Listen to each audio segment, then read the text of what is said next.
Yeah,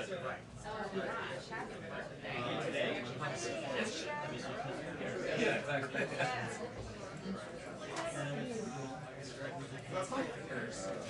That's it today. I would have made sure the president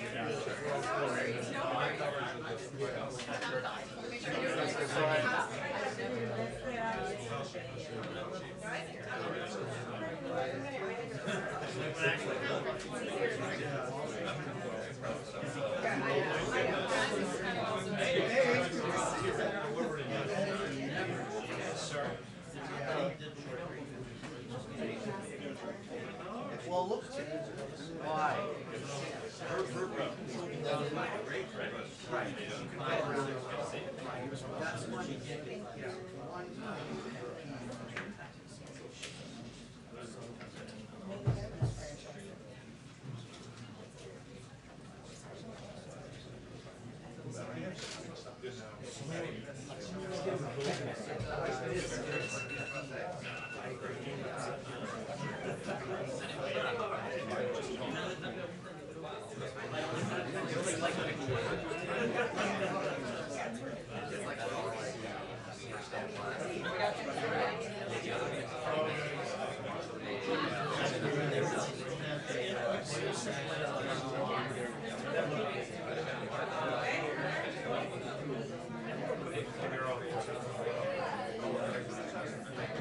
Oh, I'm sorry.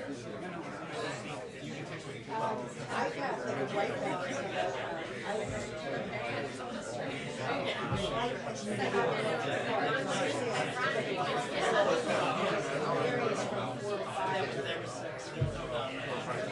That's on ours. I don't know that.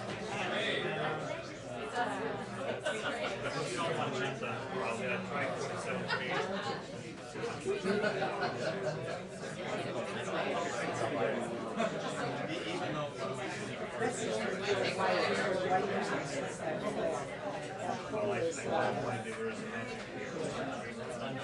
No, I haven't done that. I can't actually do it. I was exactly. That's as light as you can get. It's always light. The wall. That's pretty light.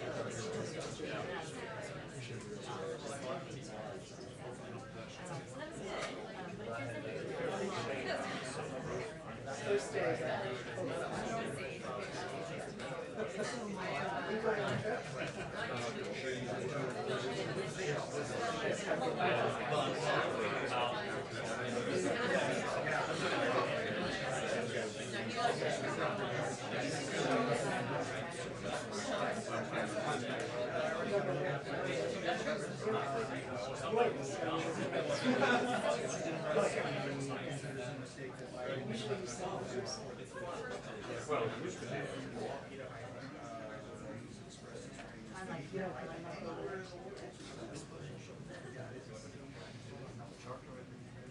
There's a charter.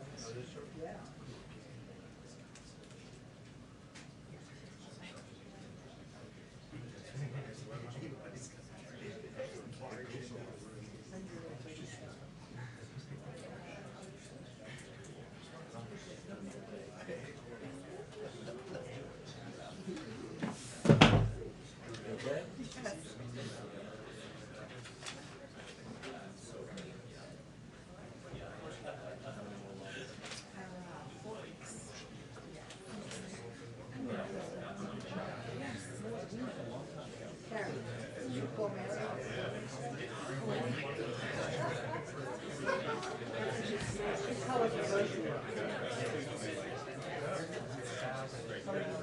You seem to be great.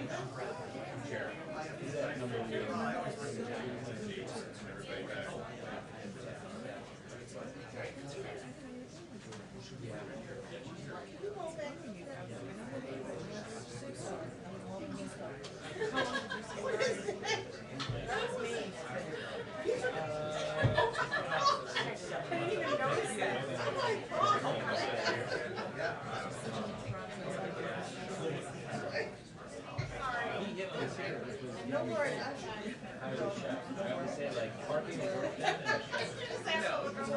Yeah, we definitely got the better end of the arrangement with you on the team, for sure.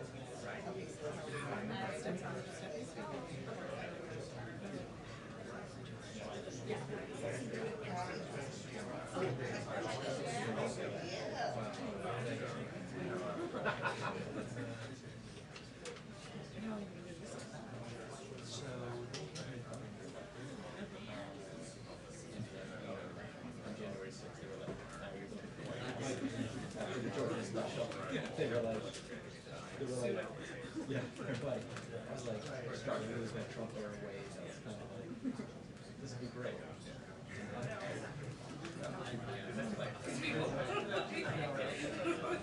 Part of me's like nature's fine.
You've already been through it.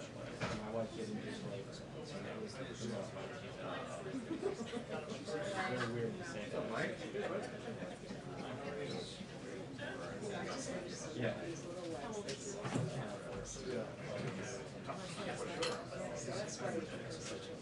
It's almost coming out to like stage.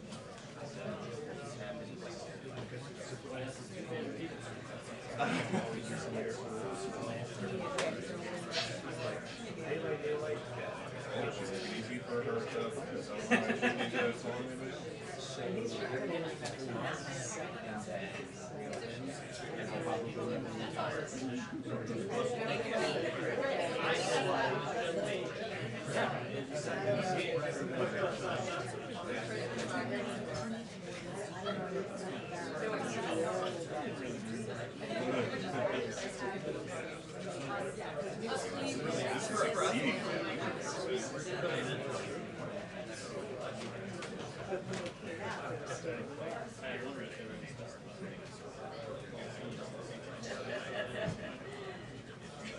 Are you going overseas? I am not. I am aiming for the. I only just heard that it's like hours instead of English, which is good because I think if you take an Uber to the gate, say I'm here for my Delta flight, Thursday.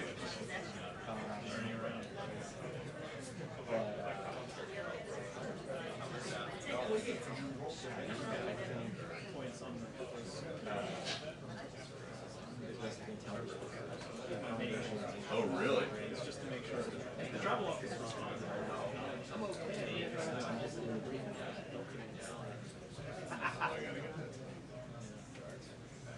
And then I never got it this time. It hasn't hit yet. My silver medallion. Yes. Upgrade.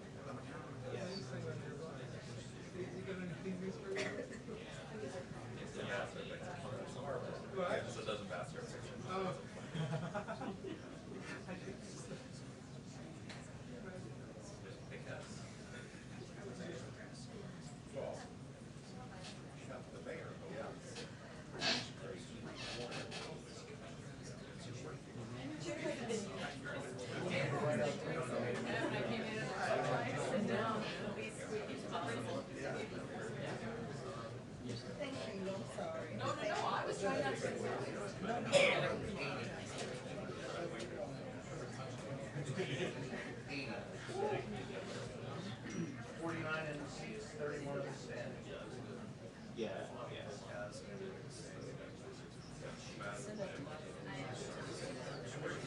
Yeah, I already did. She gotta hook me up to take care of her when she's running around. Yeah, Yes, I go to her for all of it.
Yeah, when they get 2 minutes, they're usually in the ballpark. Good enough. Yep. All right. Bye. Bye.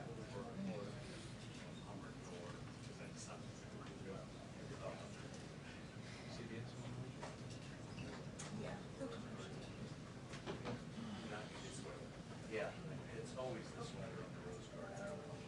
Here it's middle of January.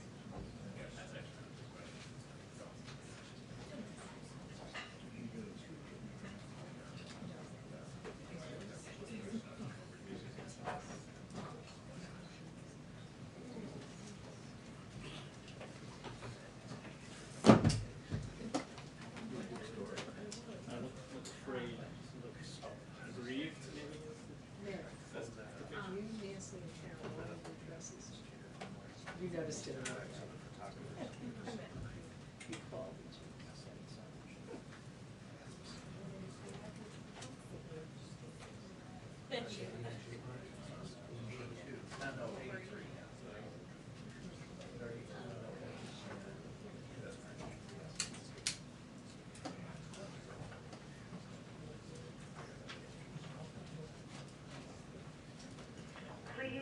Please ensure you are not standing in the aisle before the briefing begins. Please make sure you are not standing in the aisle. Thank you so much. The briefing will begin shortly.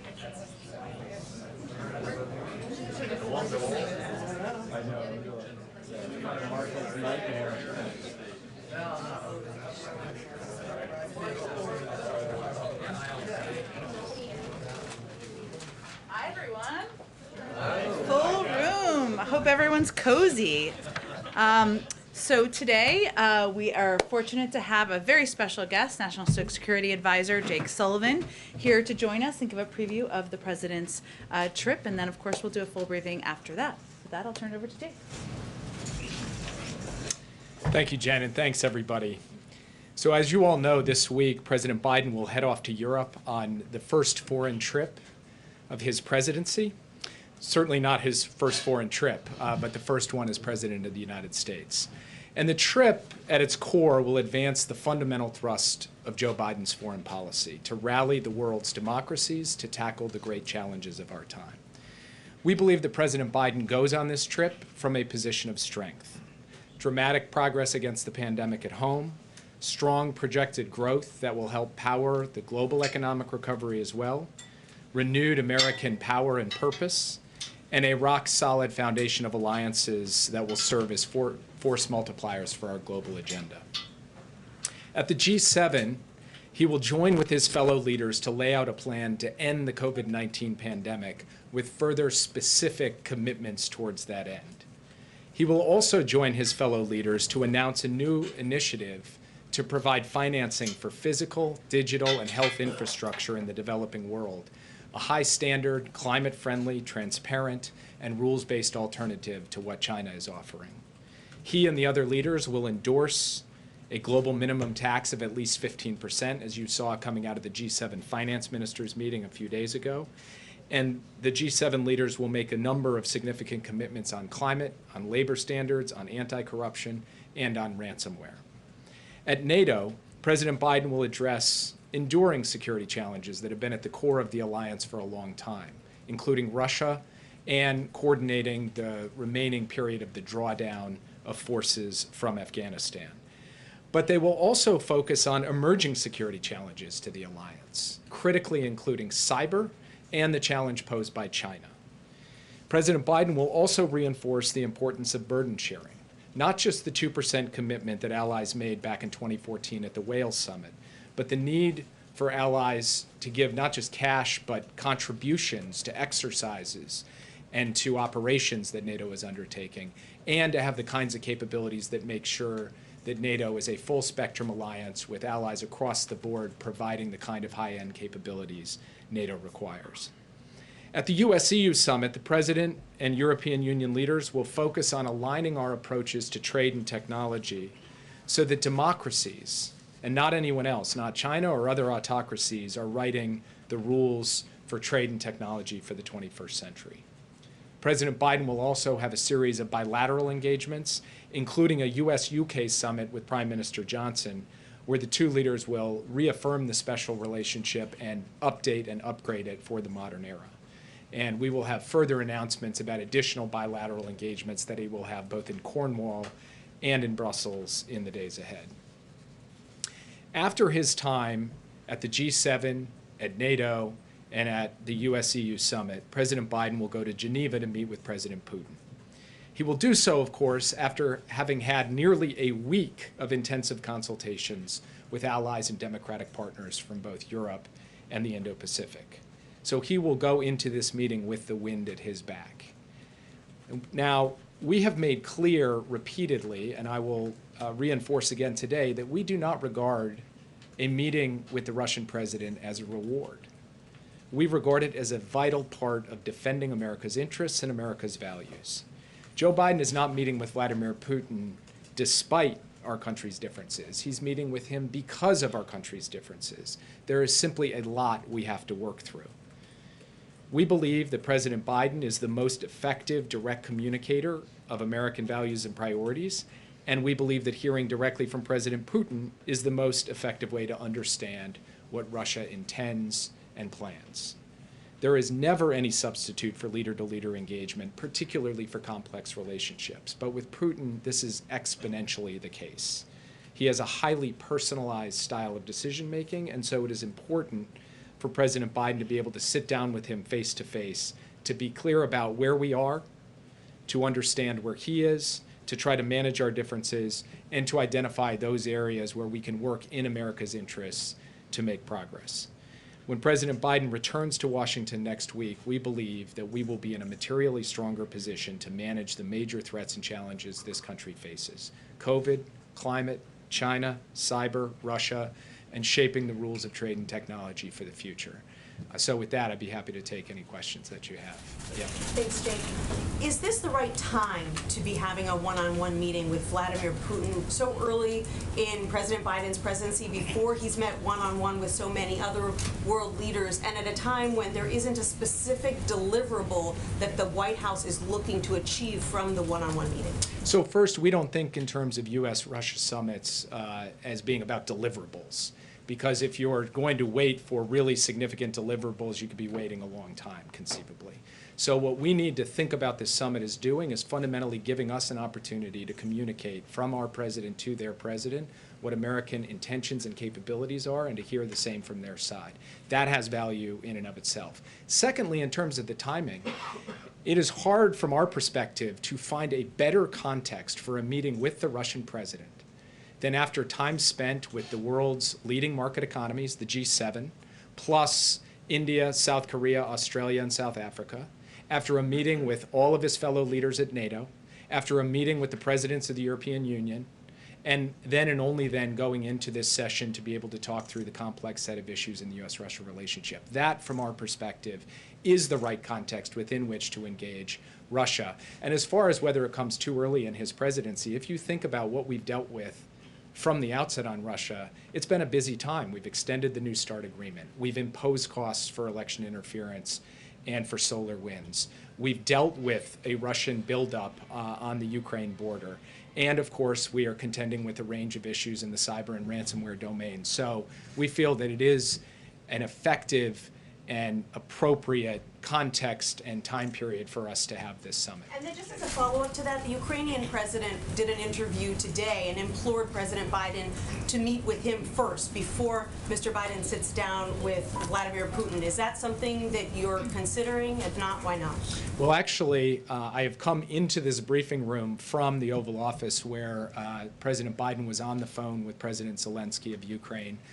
This is a call that they had been planning to make in advance of President Biden going to Europe, meeting with President Putin. They had the opportunity to talk at some length about all of the issues in the U.S.-Ukraine relationship, and President Biden was able to tell President Zelensky that he will stand up firmly for Ukraine's sovereignty, territorial integrity, and its aspirations as we go forward. And he also told President Zelensky that he looks forward to welcoming him to the White House here in Washington this summer after he returns from Europe. Yeah. Yeah, hi, Jake, thank you. We know that Afghanistan is going to be discussed with our NATO allies. There's been a lot of concern about replacing some of those U.S. assets, such as the drones, to be able to fight against the Taliban. Can you bring us up to speed on where are the negotiations with Pakistan, and would the United States like to have a drone base in Pakistan? So I'm not going to get into the details of our negotiations with Pakistan. I will only say this. We have had constructive discussions in the military, intelligence, and diplomatic channels with Pakistan about the future of America's capabilities to ensure that Afghanistan never again becomes a base from which al-Qaeda or ISIS or any other terrorist group can attack the United States. But in terms of the specifics of what that will look like, that will have to remain in those private channels as we work through them. What I will say is that we are talking to a wide range of countries about how we build effective over-the-horizon capacity, both from an intelligence and from a defense perspective, to be able to suppress the terrorism threat in Afghanistan on a going-forward basis. Yeah. Two questions, one with Putin and one here back at home. With Putin, the president is going into this meeting where there's great tension between both leaders. And let's talk about the trust factor. How can you trust anything Vladimir Putin says in this sit-down when the president comes back? You say you're going to learn what he's thinking and what he wants to do moving forward. How can you trust that as Vladimir Putin has already smeared the president's name? How can you do that? How can you trust? Taking the measure of another president is not about trusting them. And the relationship between the U.S. and Russia is not about a relationship of trust. It's about a relationship of verification. It's about a relationship of clarifying what our expectations are and laying out that if certain kinds of harmful activities continue to occur, there will be responses from the United States. And we will lay those out for President Putin in this meeting, and he will understand fully where the United States stands and what we intend to do. But one thing I will say, April, is we believe fundamentally that our capacity to ensure that harmful and disruptive activities against the United States do not continue unabated is to be able to communicate clearly, directly, not by negotiating in public, but by explicating our position and our capabilities in private, and that's what President Putin intends to do. Second question, Jake, on voting, the For the People's Act. If it is not passed, what is the national security issue with it? Is there a national security issue with it if it's not passed? Because we've heard so much over the past few years about issues of voting. If that is not passed, is it a national security issue? I would say the basic notion of democratic reform and voting rights in the United States is a national security issue. We are in a competition of models with autocracies, and we are trying to show the world that American democracy and democracy writ large can work, can effectively deliver the will of the people, and to the extent that we are not updating, refurbishing, revamping our own democratic processes and procedures to meet the needs of the modern moment, then we are not going to be as successful in making that case to the rest of the world, to China, to Russia, or to anyone else. And so there is a national security dimension to this today, just as there was through the decades of the Cold War. Thank you so much. My question is, can you talk a bit about how President Biden plans to convince, especially our European allies, that former President Trump was an anomaly in some ways? All of the things that he did to, in some ways, traumatize those leaders, calling into question the need for NATO. What's the plan there, and is he concerned that those scars are going to be deeper than his ability to address them in this one trip? I think our view going into this trip is that actions speak louder than words, and that showing that the United States is capable of turning the corner on the pandemic, showing that the United States is capable of making the dramatic investments that will pull us up and out of this economic recovery and help power global growth, showing the world that we are ultimately capable of making the investments in R&D and infrastructure, innovation, and workforce. Ultimately, setting that foundation for this country will be the most effective way to show the rest of the world that the United States has the power and purpose to be able to deliver as the world's leading democracy. So that's what he's going to try to demonstrate. And he, as I said at the outset, feels he goes into this from a position of strength because of the record he's built up over the course of the first 4 months. Can you talk a little bit, is Congress being briefed on the idea of voting as a national security issue? And if the For the People Act isn't passed, what will that say globally, given the fact that you just laid it out as a national security issue? So I will say humbly, as the National Security Advisor, I don't tend to get into the middle of the debates up on the Hill on issues like voting rights. All I can say is the bottom line principle, not a specific question about the vehicle or the time frame, but rather the fundamental principle, which is that a strong, vibrant American democracy that protects voting rights is the best way for us to make the case to the world that our model and not some other model is the right model to actually vindicate the will of the people here in the United States, and for other democracies to be able to do the same. Yeah, two quick questions. One to follow up on Amish. The biggest concern of some of our allies has been over the last 4 years and even before, just the rapid swing back and forth of our foreign policy. Now, you can't assure anyone what's going to happen after you leave, but what assurances and what will you tell our allies that despite what we've seen in the past, that we have returned to normal?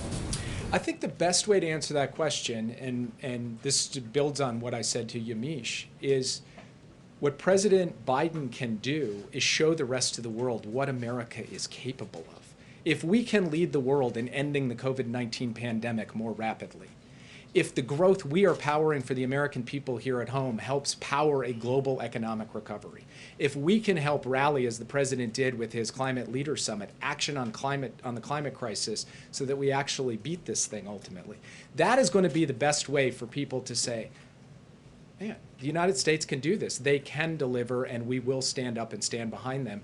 And that is the approach that he has taken from the first day he's been in office. That's the message he's going to carry into these meetings.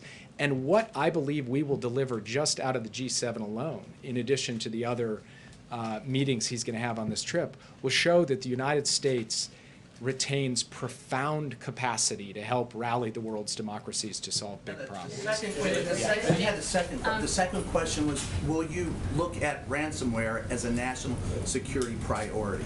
How will we address that in the G7? Yes, ransomware is a national security priority, particularly as it relates to ransomware attacks on critical infrastructure in the United States. And we will treat it as such in the G7. We will treat it as such at every stop along the way on this trip. Yes. What is the point of meeting Putin in person if there are no deliverables and there's no real trust to that relationship? Why does the president think in person is the most effective way to address Putin when you could just do this on the phone? Well, first of all, there's no substitute for face-to-face engagement in any dynamic. He's not just going to Geneva, right? He's going to Cornwall, he's going to Brussels. He will have the chance to look in the eyes of literally dozens of leaders over the course of his time, and all of that will be better than just operating on the telephone. That's... I'm asking about Putin, though, not the other leaders. If the relationship is centered around these issues that are so complicated, what does this president believe? What does he believe he can bring to the table with Putin, and how does he assess Putin as a leader that he can talk to across the table? So first, the reason I answered with all the other leaders is this isn't something unique to Putin. Meeting face-to-face is not just something you do with Vladimir Putin. It's something President Biden is going to do, I think all told, when you add it up, with somewhere approaching 35 or 36 leaders just on this one trip alone. And he has welcomed the Prime Minister of Japan and the President of Korea. He will welcome other leaders here over the course of the summer, because face-to-face engagement is just of a different order of magnitude of diplomatic engagement from doing it over the phone. Second, on this notion of deliverables in the U.S.-Russia summit, at the end of the day, what we are looking to do is for the two presidents to be able to send a clear signal to their teams on questions of strategic stability, so that we can make progress in arms control and other nuclear areas to reduce tension and instability in that aspect of the relationship. And then second, being able to look President Putin in the eye and say, this is what America's expectations are, this is what America stands for, this is what America's all about. This, we believe, is an essential aspect of U.S.-Russia diplomacy, because President Putin is a singular kind of personalized leader, and having the opportunity to come together in a summit will allow us to manage this relationship and stand up and defend American values most effectively. Following up on the ransomware issue, given how pervasive it is and has been for some time, U.S. officials have talked about the need for international allies to work together on this issue. Are you looking for specific commitments from allies? What do you want to come out of the G7 and NATO summit with as it pertains to ransomware to help better protect the U.S.? So one of the things we'd like to see out of the G7 is the start of an action plan that covers a number of critical areas. First, how to deal with the increasing the robustness and resilience of our defenses against ransomware attacks collectively. Second, how to share information about the nature of the threat among our democracies. Third, how to deal with the cryptocurrency challenge, which lies at the core of how these ransom transactions are played out. And then finally, how we collectively speak with one voice to those countries, including Russia, that are harboring or permitting cyber criminals to operate from their territory. So those are some of the things that we are looking for as outcomes out of the G7+.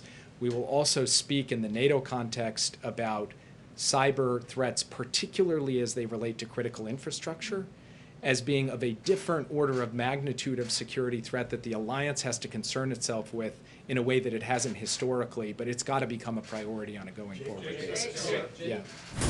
Thank you so much. Thank you. Thank you so much. Okay, so about the infrastructure financing program that you were talking about is going to be announced. Which countries is the United States and G7 look at? Is Brazil one of these developing countries to receive this financing? And if you could update us about the discussions with Brazil on 5G, because today we have a delegation from Brazil here discussing with NSC officials. And finally, why hasn't President Biden still talking with the Brazilian President Bolsonaro? Why he hasn't, and what is the message that is sent to Brazil? It's June. He's already going for an international trip. He has not yet speak with Brazil. So why is that? So there are a number of leaders that he hasn't had the opportunity to speak with. And one of the reasons why, of course, as many people in this room know, is he's had an unbelievably packed and crowded agenda, particularly domestically, in trying to beat the pandemic and get on the road to COVID-19 recovery. So he's looking forward to making sure he gets to touch the leaders of every significant country in the world over the course of the coming weeks and months. On 5G, we have made clear our view, and we will communicate that with the delegation visiting from Brazil, that we believe that trusted vendors for 5G are the best way both to secure telecommunications networks and to ensure that a country's democratic values can be protected. And then finally, I'm not going to get ahead of the announcements on the financing for infrastructure package. I will let that speak for itself, but I will say it will cover all of the significant regions of the world, including Latin America and the Caribbean. Jake Sullivan. Thank you, sir. When the United States rejoined the World Health Organization, you wrote in a statement that meant, quote, holding it to the highest standards. Does that mean that the World Health Organization had failed to meet those standards at some point? And then what specifically is this administration doing to make certain that they are held to those standards? So we have made clear from the beginning of this administration and in rejoining that we believe the WHO does need to be reformed. Some of those reforms are more programmatic and bureaucratic. They relate to ensuring greater efficiency and effectiveness in responding to things like the outbreak of COVID-19. Some of them are about making sure that there is not undue influence or interference by any single member state or country in the WHO. And then some of them relate to very targeted issues like the COVID-19 origins investigation, where I have personally and we collectively have been quite vocal about our view that there needs to be a second round to this investigation that truly gets to the heart of the matter, which is the original data and original information that is still being withheld by China, And our hope is that in the coming months we will see a credible international investigation progress, including in respect to those items. Yeah. Thank you, Jake. What is your expectation for when the U.S. will lift travel restrictions on the UK and on Europe? And what are your current concerns?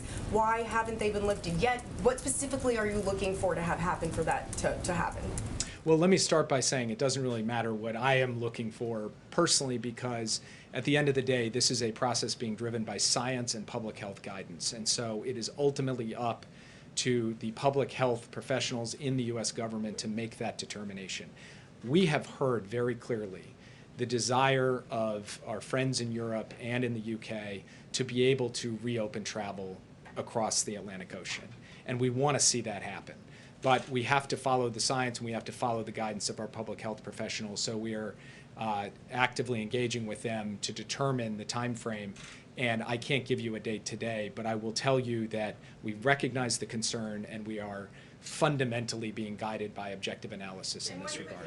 What is your response to arguments that those continuing restrictions on the UK and European countries are unfair, given that there are other countries that the U.S. does not have travel restrictions on?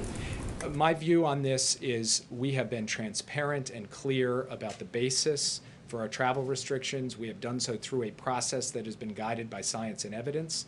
That is how we've determined how the travel restrictions have been applied and to whom, and that is how we are going to proceed on a going forward basis. This administration's commitment to that kind of analysis is fundamental. It is what has guided every aspect of our response to the pandemic, including this issue. Thank you very much, Jay. Nice to see you. I'm Jenny Psaki with the USA Journal Korea.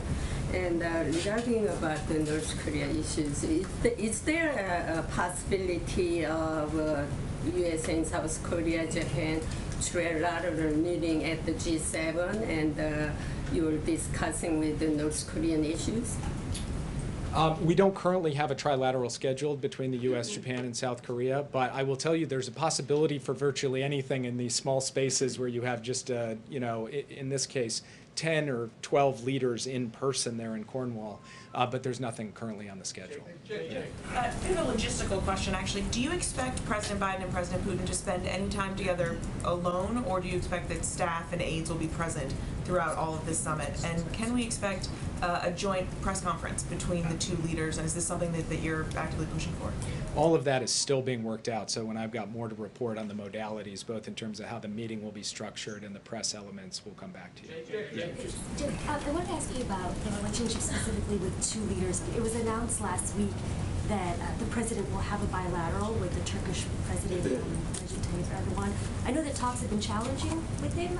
Can you describe what the administration's hoping to accomplish out of that? And also, secondly, with the UK, what is the dynamic, or what's the personal relationship between Boris Johnson and Joe Biden? I know we've heard about the special relationship between the two countries. What's their relationship like? So President Biden and President Johnson, or Prime Minister Johnson, have had the opportunity to have a couple of phone calls, and those phone calls have been warm, they've been constructive, they've been very much down to business. They've gone through extensive agendas in both of them. And I expect that their meeting together will just cover the waterfront. I mean, a really wide range of issues where the two of them and the U.S. and the United Kingdom do see eye to eye. They've been collaborating on this plan to end the pandemic. They've been collaborating on this infrastructure financing plan. They've been collaborating on virtually every aspect of the G7 agenda, and they talked very closely about how the Leader Summit that President Biden hosted on climate could help provide the runway into COP26, which Prime Minister Johnson will be hosting in Glasgow. And then as far as President Erdogan is concerned, they will have a bilateral on the margins of the NATO summit in Brussels. And there, too, it's going to be a broad and expansive agenda. Issues right there in the region, of course, in the Eastern Mediterranean, with Syria, with Iran, Nagorno-Karabakh, but also the role that Turkey will play on a going forward basis with respect to negotiations and diplomacy in Afghanistan, and how the U.S. and Turkey itself deal with some of our significant differences on values and human rights and other issues. And President Biden knows Erdogan very well. The two men have spent a good amount of time together, and they are both, I think, looking forward to the opportunity to really have a business-like opportunity to review the full breadth of the relationship. I'm afraid I have to go. I'm sorry, guys. About the Ukraine policy, can we ask you one question about Ukraine? Sure. And whether the President Zelensky mentioned his ask to have Ukraine join NATO. What message did the President deliver in response if it came up? So they were able to talk about basically every significant aspect of the relationship, including with respect to the U.S.'s support for Ukraine's security. But in terms of the specifics of what they discussed, I'm going to let the two of them speak for themselves. I'm not going to read out that aspect of the meeting. Thank you. Okay. All right. Well, what a good way to start off a full briefing room, our first full briefing room day since the president took office. A couple of updates for all of you at the top. Over the weekend, the Department of Health and Human Services released new data that showed more than 31 million Americans have gained access to quality, affordable health care through the Affordable Care Act, a record high that demonstrates the strength, durability, and impact of the historic law after years of relentless attacks on Americans' health care. President Biden also reunited with former President Obama for the White House's weekly conversation to share the news, discuss how the administration's special enrollment period has allowed more than 1.2 million Americans to enroll in health coverage, and highlight how the American Rescue Plan has lowered premiums and health care costs. Another update from the weekend. Over the weekend, the G7 finance ministers also endorsed President Biden's plan for a global minimum tax of at least 15%. This is a historic, unprecedented progress made possible by the president and Secretary Yellen's commitment to a global tax system that is equitable and equipped to meet the needs of the 21st century global economy. The G7's endorsement is another example of America reasserting its leadership on the world stage, something we look forward to doing later this week. And establishing a global corporate minimum tax will help level the playing field for the United States, ensure fairness for the American middle class and working families everywhere, and focus competition for business where it belongs. Last item for all of you. Today, the Department of Justice announced 2 new steps to stem the epidemic of gun violence in our country, following through on the President and Attorney General's announcement in April of a set of initial actions. First, the DOJ has issued a notice of proposed rulemaking to strengthen regulations on stabilizing braces and that help convert pistols into dangerous short-barreled rifles, which it appears the perpetrator of the Boulder shooting used, now that we know more. The department is also publishing model legislation and guidance that will make it easier for states to implement red flag laws, something that's already law in a number of states across the country, which studies have shown can be effective in reducing gun violence, including by preventing suicides and even potential mass shootings. This is part of the president's longstanding commitment to addressing the scourge of gun violence, which continues to claim far too many lives every single day. Josh, kick us off. I'm very thrown off by where everyone's seated. I'll adjust to it. Okay, go ahead. Thanks, Jen. 2 questions. First, Senator Manchin laid out the argument that election reform should be bipartisan because anything partisan would, quote, destroy the already weakening binds of our democracy. Does the president agree with that sentiment, or is that sentiment untenable because of the state level changes being pushed by Republicans? Well, first let me say that the president knows he was elected to deliver for the American people. And his view is that that includes making voting more accessible for people across the country, making it easier and not harder to vote. And he's made clear that there's a real need for federal legislation to protect the sacred right to vote. And we are not going to wait for Congress either. That's why we've taken some steps through our Department of Justice, and also why he's asked the Vice President to lead this effort, both in working with Congress, but also at the state level. Because as you noted, there are a number of problematic laws that have moved forward in states across the country. I think where we are at this point is clearly Senator Manchin has stated his point of view in his opinion piece over the weekend, which many of you, it sounds like, have read, as did we. But the president's view is that we need to move forward not just with the John Lewis Voting Rights Act, but also with legislation like the For the People Act which enjoys, I should note, broad support from the American people, and because it does a couple of things that he thinks are essential. It provides basic protections for registering to vote and how we cast a ballot. It will prevent politicians from drawing congressional district lines for partisan advantage to ensure that people are choosing their representatives. It will help end the corrupting power of money in politics. Now, in terms of the path forward and what that looks like and the mechanics of how it moves forward in Congress, the president is quite open to and willing to work with anyone to enact common sense reforms that benefit the American people. We will stay lockstep with Democratic leadership on what that looks like from here, but I don't have anything to preview about the next steps. And then secondly, the Justice Department has had a series of policy changes with regards to its relationship with reporters and pursuing reporters' sources and possible prosecutions. And I was wondering, under this administration, would the Justice Department still be trying to compel reporters to name sources who are anonymous or unnamed in court? Would they continue to do that? Well, I think that the announcement from this weekend, or the statements from this weekend, which are entirely consistent with the president's comments he made just a few weeks ago, make very clear that going forward, consistent with the president's direction, the Department of Justice, in a change to longstanding practice, as many of you have noted and here before, will not seek compulsory legal process and leak investigations to obtain source information from members of the news media doing their jobs. That is entirely consistent with delivering on the president's comments just a few weeks ago, and entirely consistent with his policies. Now, it doesn't mean it's an independent Justice Department. They will proceed, of course, with a range of investigations, which, as we noted in our statement on Saturday morning, we did not know about the gag order until minutes before the reporting came out on Friday night. So that's appropriate, but at the same time, moving forward, consistent with the president's policies, they will not be proceeding with those actions that have been consistent over the last several years. Go ahead, Steve. The president was not happy with the Capitol counter offer. What happens now on infrastructure? A couple things, Steve. One, first, the president, I expect, will speak with Senator Capito before he leaves on his trip today or tomorrow. I know we noted Monday in our readout on Friday, but we're looking to schedule that call, and it will be prior to his departure on Wednesday morning. As we noted also in our statement on Friday, the offer did not meet the president's bar of growing the economy, tackling the climate crisis, and creating new jobs. And I would remind all of you, both in our counteroffer, but then in a lot of your reporting, it's clear the president has come down by about $1 trillion.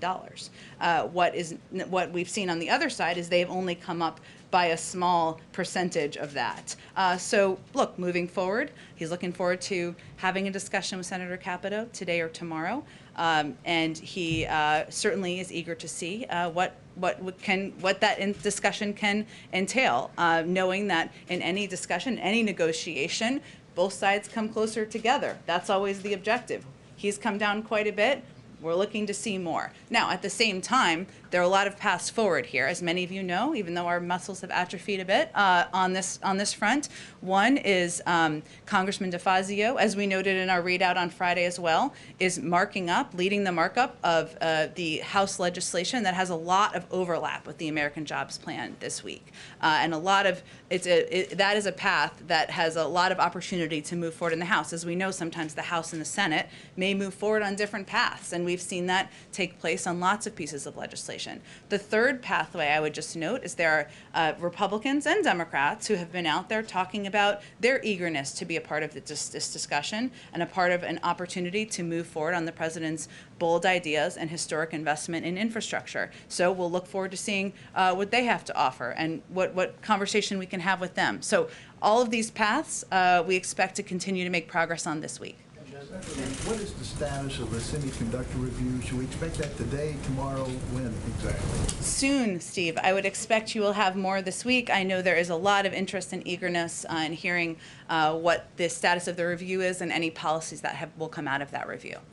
On infrastructure, go ahead. On infrastructure, back on that, does the president have an agreement with Senator Manchin that if the bipartisan talks fails, then Manchin will support the using reconciliation to pass infrastructure? I'm certainly not going to speak on behalf of where Senator Manchin is. Obviously, he's spoken to his interest in making historic investments in infrastructure. He's also spoken to his openness to raising the corporate tax rate. Those are all positive signs in our view. We'll let him speak for himself on where he stands on any pieces of legislation. Go ahead. Given the concessions that you just outlined that the president has made so far, should we expect this to be the final round of negotiations with Senator Capito? I think we have to see where the conversations go over the next day or so, and we're certainly not going to prejudge them. Again, look, the president has come down by approximately $1 trillion. We'll see where the conversation goes when he has the opportunity to speak with Senator Capito, and there are a number of paths where we can move these ideas forward at the same time. You mentioned your support for this markup that's happening on Wednesday. Is that a signal? Should we read this as some kind of signal to your Republican counterparts that you are ready to go this alone? I think it's only just a statement of what's happening as a bill becomes a law, which is that a leader in the House is moving forward with marking up a piece of legislation that has quite a bit of overlap with the American Jobs Plan the president proposed. So the time is not unlimited here, as we've stated from the beginning, nor is the president's willingness to compromise. He has areas where he wants to see greater investment. He made clear that the proposal, the offer put on the table, didn't meet his own bar. But we're very open to where the discussion goes from here, and he's looking forward to the opportunity to talk with Senator Capito, as well as others who may come forward with ideas about how to move this forward. And just one more on this sort of big picture. Secretary Buttigieg had said that by today you had hoped to see a clear path on infrastructure. Do you have a sense that there is an emerging clear path? We have several paths. That's the good sign. Go ahead. Is there new deadlines that the president has set for progress on infrastructure? I know there was Memorial Day. Now you're outlining a few different paths. Is there a time at which he's going to make a decision about which one he's going to take, given that the deadline keeps moving? Well, first of all, what we said is by Memorial Day, we would hope to have a sense of where it looked like moving forward, and we do. We have a couple of paths forward. We don't know what the end outcome will look like, as you typically don't, as a bill is moving its way to becoming law. And there are several paths forward, as I've noted. So we're going to continue to work on all of those lines. I would also note that Speaker Pelosi has said she wants to move forward with legislation on infrastructure in the House in June. That's exactly what's happening here. Leader Schumer has said he wants to move forward in July. Again, the House and Senate can be on different timelines and pathways. And then just a quick follow-up on the voting rights. Did Manchin give the White House a heads up that this op-ed would be coming out? Did you guys have any sense of how firm his position was on this legislation? I'm just not going to get into any channels of private conversation with Senator Manchin or any other senator. And then just on the vice president, obviously, last week the president said that she was going to take a leadership role in voting rights. Democrats have warned that if Washington doesn't take action, that the midterms will be quite difficult given the changing voting laws. Is there going to be a more, are we going to see signs of more urgency from the White House about taking action on voting rights? Obviously, the president has had a lot of lawmakers in the Oval Office to talk about infrastructure. Will we see more signs of an increasing focus on trying to make progress on voting rights? Absolutely, but I would also note that early on in the presidency, the president signed into law an executive order that put in place a number of positive steps forward on voting rights, an action he could take without Congress. We've also empowered the Department of Justice, of course, to take actions to implement some of these policies. So we're not waiting. I would also note that the fact that he asked his vice president, they agreed, I should say, since it was her ask, but that she would lead this effort moving forward, tells you what a significant priority it is for this White House. As you know, she's currently on a trip to the Northern Triangle. She'll be back, and I'm certain you'll hear more from her soon. Go ahead, Phil. Jen, back on voting rights. I'll go to you next, April, I promise. I'm just jumping around so I don't forget. Go ahead, Phil. A bigger picture one, and then one more drill down on infrastructure. What's the president's message? What's your message to Democrats, particularly progressives, who started to get a little bit antsy? That, the window's closing. We went through this back in 2009. It's time for us to move. It's not just infrastructure. If you don't move infrastructure, the rest of the $4 trillion agenda doesn't move either. How does the president kind of calm that down? I think his message is he remains absolutely committed to moving forward with a historic investment in infrastructure, and also to pushing forward the American Families Plan that will help level the playing field, lift up the next generation of workers, ensure there's universal pre-K and access to free community college.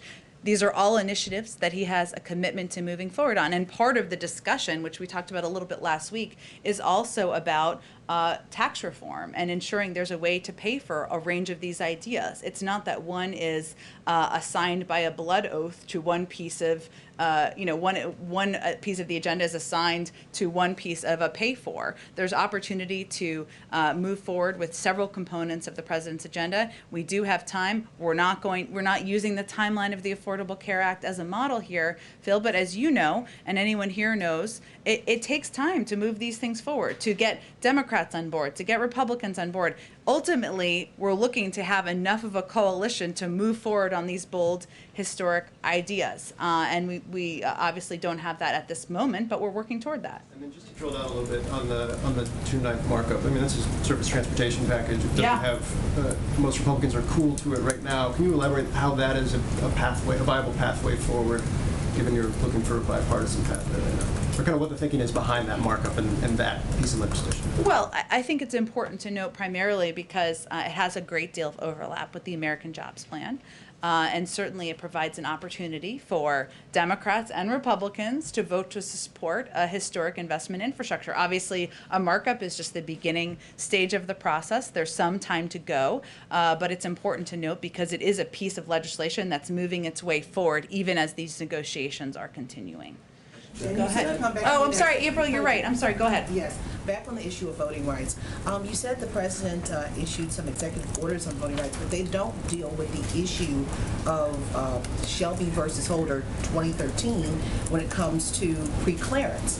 So how do you equate that? Well, I wasn't intending to equate it. The question earlier was broadly about voting, right? It was not about whether or not it's essential to move forward with legislation that would make voting more accessible, ensure that everyone knew that every vote was counted. I think it's important to know and understand the president doesn't feel that the John Lewis Voting Rights Act is a replacement for the For the People Act, and that it is necessary to move forward with more than that. And a follow-up on that. Tomorrow, Joe Manchin is meeting, it's reported, he's meeting with civil rights leaders who pretty much align themselves with this administration. And what are your hopes? Because, I mean, they seem like they could be your last hope, if there is any hope, to move him on his opposition against the For the People Act. Well, look, I don't know that I can speak to a meeting that has no member of the administration is participating in, April, but I can tell you that the president is going to continue, and as are members of this administration who've been leading this effort, from Susan Rice to Cedric, to anyone who's at the highest level, and obviously to the vice president when she returns from her trip, to advocating for a path forward on how we can ensure that everyone knows their vote counts, that we make voting more accessible, that we make it easier, not harder. Those are fundamentals. The president, the vice president, other members of the administration will be open to, eager to have that discussion with anyone who wants to be constructive in that moving forward. That his heart will change. I'm not going to make a prediction about Senator Manchin's position on an issue. I'd point you to him to speak to that. Go ahead. On the same topic, could you speak more to the actual argument that Senator Manchin was making, which was less about the content of the For the People Act and more about the fact that it doesn't have bipartisan support and that being behind it would be wrong for that reason alone? Well, I think the president's view continues to be that making voting easier for people, making it easier to vote, ensuring people have access to that fundamental American right should be something that Democrats and Republicans all support. And he certainly will continue to advocate for that. I don't know that I have more of a comment on Senator Manchin's position. I'd point you to his spokespeople for that. And then, given the fact that we've been talking about how a bill becomes a law, if he's against the For the People Act, does that mean that for all intents and purposes, at least for right now, it is dead?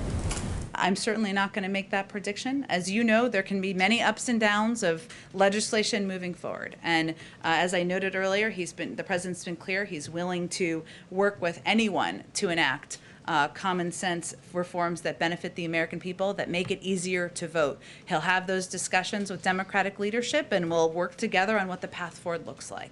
Go ahead. Thank you. On COVID-19 origins, China has basically already said they think their part in an international investigation is done. So why is Jake Sullivan still here saying he thinks it's possible that they're going to provide the preliminary data at some point? Well, I don't think we just give up that easily.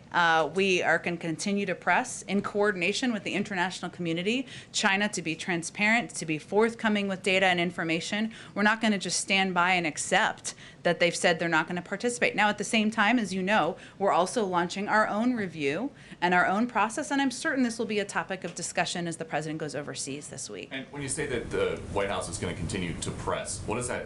What is that? What is pressing?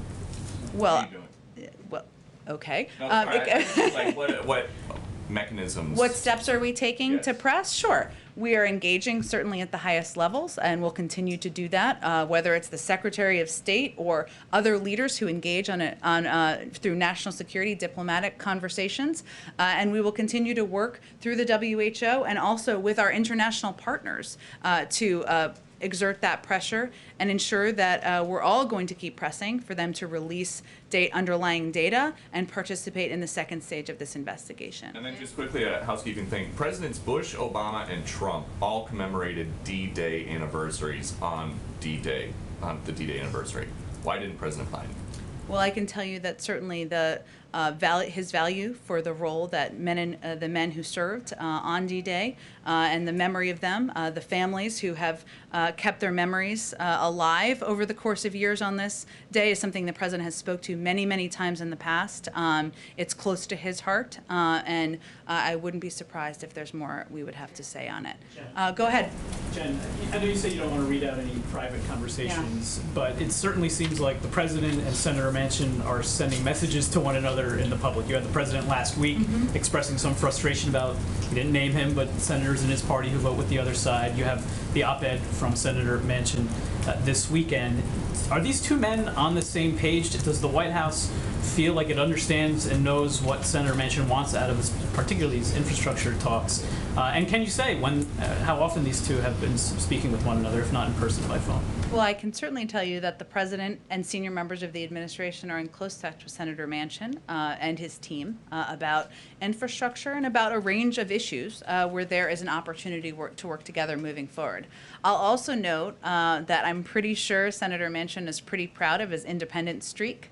And he made clear he took no offense to the president's comments last week. And he also noted, I think over the weekend, that West Virginia doesn't usually get this much attention. So maybe it's that's something he doesn't seem to mind too much. The president sees Senator Manchin as potentially an obstacle to his agenda. If he follows through on not backing changes to the filibuster, on not wanting to pursue infrastructure through reconciliation, that pretty much grounds the president's domestic agenda at this point. Well, we're certainly not ready to accept that analysis. I will say the president considers Senator Manchin a friend. He knows that they may disagree on some issues, as they do on this particular piece of legislation. He's going to continue to work with him, reach out to him, engage with him directly, and through his staff on how we can work together moving forward. On the issue of healthcare, you mentioned the video of President Obama and President Biden over the weekend. One of the remaining Supreme Court decisions we're waiting on deals with the Affordable Care Act. Can you talk about the White House's preparation for that decision, what we would expect to hear from the White House if they strike down the former president's signature law? Certainly. We'll reunite it, and it feels so good for the vice president and former president. Someone gets this in here. Okay. So even a full room, no laughs. Okay. Look, I will say that this is one of the roles that Neera Tanden, who has come in as a policy advisor, is planning for what the contingencies are. As you well know, we don't know what day this is going to come out or what the outcome is going to look like. And what we are staying rooted in is our fundamental view, the fundamental view of the president and the vice president, that the American people deserve access to affordable health care. We should continue to improve and build upon the Affordable Care Act, and that's how we're planning for. But there's a range of options. I'm sure when we know the outcome, we can speak to that more directly. Go ahead, Andrew. Thank you. So you've answered a number of questions about voting rights and people casting their votes. I wanted to ask you about counting the votes. Yeah. A number of the bills that have passed Republican legislatures and are pending before Republican legislatures take voting and the counting of votes and the running of elections out of the hands of nonpartisan officials and put them in the hands of Republican state legislatures. This is what Donald Trump wanted done during the run-up to when Congress certified President Biden's victory. This is what a lot of scholars are saying Republicans as a whole are preparing to do in the event Democrats win close elections in 2022 and 2024. The For the People Act does not address the issue of counting the votes and rigging or ignoring the counting of votes if the Democrat wins. How much of a concern is this to the president? And what's he going to do to highlight this and find a solution? Well, Andrew, it's a really important issue to raise, and as you've noted, there are pieces of legislation putting the federal effort aside that are moving their way through state legislatures, which would make it a partisan in some scenarios, in some cases, put the hands and the power of a partisan decision-making body or individual, and clearly that's concerning. What we noted in the announcement about the vice president's role is that her effort would be focused partially on federal legislation and moving that forward, seeing what the path looks like moving forward, but also working with voting rights groups, working with state activists, working with others to see how we can address these challenges. It is a priority, it is a focus, and again, the president's fundamental view is that it should be easier to vote, not harder, and that we should ensure that everybody knows their vote is counted. Would the president support Congress amending the Electoral Count Act? I'm happy to see if there's any specific statement of administration policy we have on that particular piece. Go ahead, Francesca. Thanks, Jen. With the president leaving the country on Wednesday, is that the cutoff time for talks with Senator Capito's group, or is he advising staff while he's gone to continue negotiations with those Republican senators? Well, I would expect certainly things will continue. We don't know, again, we'll see what the conversation looks like when the president speaks with Senator Capito today or tomorrow. But either way, the president will certainly empower, as he has, his jobs cabinet to continue to engage directly with members of Congress and leaders to continue to move his agenda forward. The other piece of good news is that any White House is pretty well practiced in continuing to operate and work on domestic issues while they're traveling overseas, and I expect the president will remain engaged on the American Jobs Plan even as he's overseas meeting with a number of global counterparts. Go ahead. And a quick follow-up. Yeah. How about Senator Romney? Is he one of the Republicans that you've alluded to that the president and the White House are also having conversations with? Senator Romney has spoken publicly about his interest in engaging, so certainly he'd be a person we'd be happy to have that conversation with, and there are certainly others as well. Go ahead. Thanks, Jen. If I can go to the Vice President's trip to the Northern Triangle, stay for a minute. What's different about this announced initiative that just landed in our inbox from the Justice Department, especially from what was already announced from Homeland Security a few weeks ago in terms of anti-smuggling, anti-trafficking? Is that just to give the Vice President something to point to today, given that there isn't going to be additional aid announced in the Northern Triangle? And if one more thing, how do you respond to criticism from experts, as well as the administration's own border officials, who say that the Title 42 policy is actually contributing to and exacerbating smuggling and trafficking at the border, with people trying again and again, taking more dangerous routes, kidnappers literally waiting at ports of entry? Well, first, I have not seen what the Department of Justice just announced, so I'd have to take a look at that. I will say that the purpose of the Vice President's trip is to meet directly with counterparts in these countries to discuss how we can work together on reducing the number of people who want to make the journey to our border. And in terms of the do-outs of that or what will be announced, I will certainly leave that to her team to announce on the ground. But that's broadly the purpose.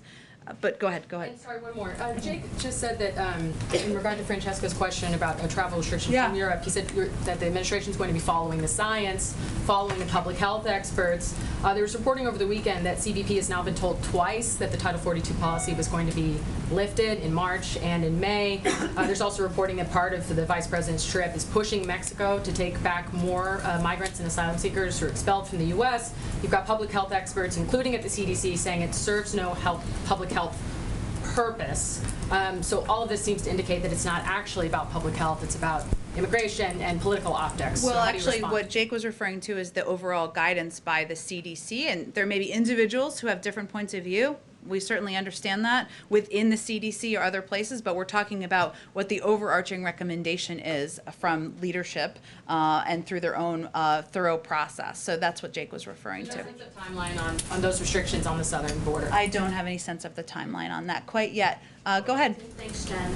To meet the president's goal of 70% of Americans vaccinated by July 4th, there needs to be about 4.2 million adults per week vaccinated. Last week there were 2.4 million, indicating a slowdown in the number of vaccinations. Is there any concern that the president's goal will come close, high 60s, but not meet 70?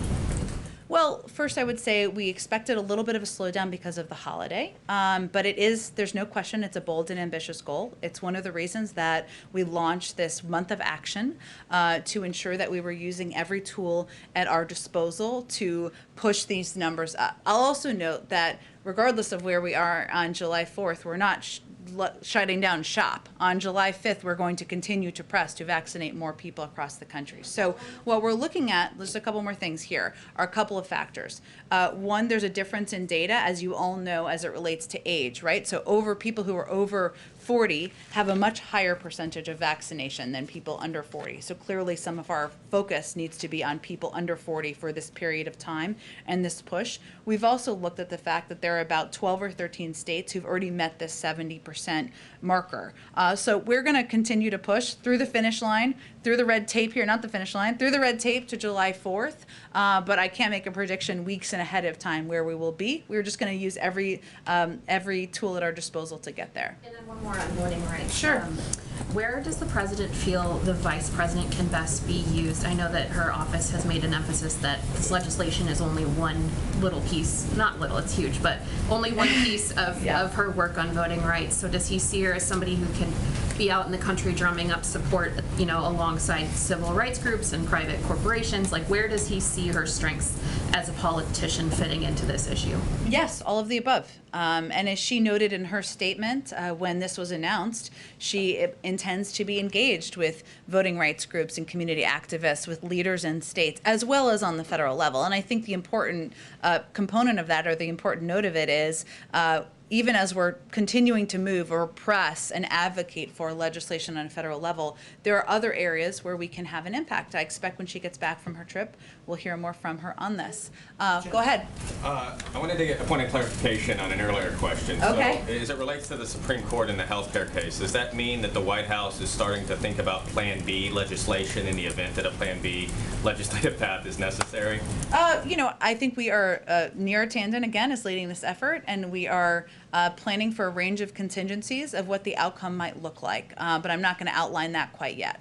And on the surface transportation bill that you mentioned working its way to the House, is that a signal that the White House, the president's okay with sort of breaking up these proposals into little bits and kind of just getting what you can get along the way over a much longer period of time than maybe this June and July grand sort of legislative path that Democrats are on? He has always been quite open to a range of mechanisms for his bold ideas moving forward. So certainly that's been his approach from the beginning and continues to be what his view is on mechanics. Thank you. Let me, Brian, you got a question before. So I'm going to abide by Josh here, but let me just do like two in the back because there's new people here who have not asked any questions. Go ahead in the back. Thanks, Jen. I want to ask you a couple on infrastructure. Your statement that you put out on Friday afternoon, you said that the president indicated that the offer did not meet his objectives to grow the economy, tackle a climate crisis, and create new jobs. On the climate crisis component, can you outline what the president believes needs to be in an infrastructure package and a bipartisan deal on the climate front? Well, I think what that is a reference to is investment in areas like EV buses and EV charging stations and some of the components that are essential to investing in industries of the future and ensuring that we're creating millions of jobs while also doing it in a way that protects our climate. So those are must-haves? I'm not outlining must-haves here. I'm outlining what the president would like to see more of in a piece of legislation. Okay, let's do one more last in the right there, right behind the green shirt, green sleeves. Yes, go ahead. Hi, Jen. I wanted to ask you, going back to the tax proposal from over the weekend, part of that was talking about where large multinational corporations are taxed. Yeah. Do you have an estimate at this point of what that would look like for revenue for the U.S.? Of the components the president put forward in his proposal, or which piece? Sorry, the global minimum tax or the Part of it, what the the president bookend, the book, yes, it's in our budget. It's outlined in detail in our budget, which is public. I'm sure we can get that to you after the briefing. Thanks everyone so much. Let's do this again tomorrow. Jen, real quick, can you all set a deadline for when you'll get a grand coalition together? Have you set one for yourself? I think somebody asked a similar question. Yeah, but it wasn't answered. That's why I asked. Tomorrow.